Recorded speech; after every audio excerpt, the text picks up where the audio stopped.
Hi,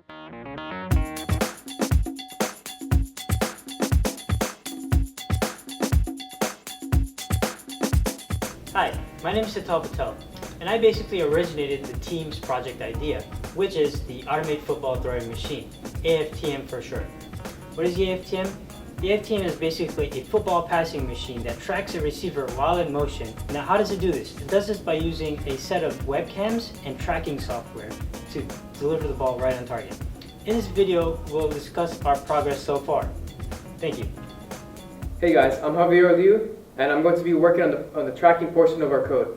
So we decided to go ahead and move on with using OpenCV, as it will allow us to actually use multiple instances of cameras, which is what we need in order to track the user and find the distance. So now I'm going to show you guys our code.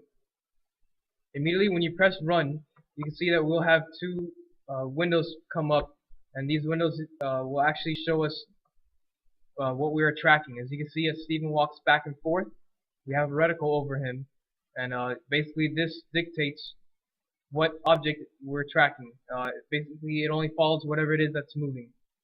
And now Steven will be talking about how the distance portion works. Hi guys, my name is Steven Smith, and I'm working on the distance acquisition of our program. Now let me show you a little bit of how we acquired that distance. Alright, we have Javier walking back and forth and as we're tracking again. If you notice that we have running numbers, and that's actually intermediate calculation of the angle in reference to the camera frames.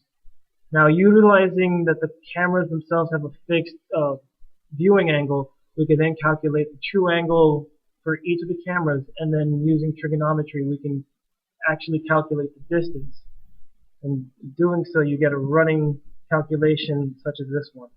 And here you can see the distance that the cameras are saying that Javier is away from our machine.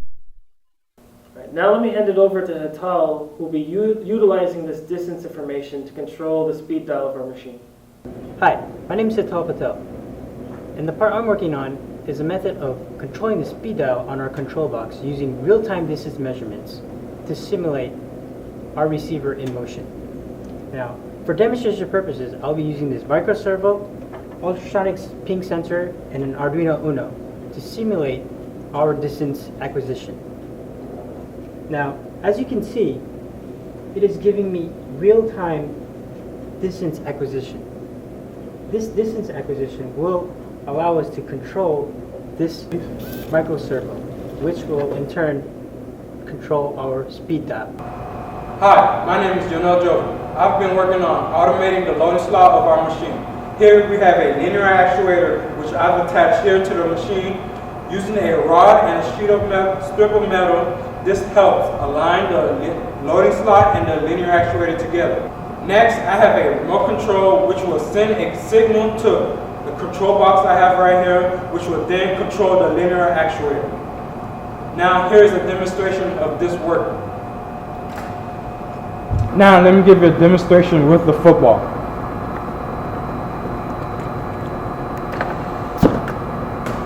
Hi, my name is Verno Green.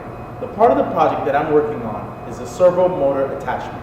We've discovered there would be a binding issue with the standard servo motor attachment. Therefore, the solution that we have found is to use a helical coupler in between the factory shaft and our custom cut D shaft on our servo motor. We have done this in order to compensate for the thickness of our base.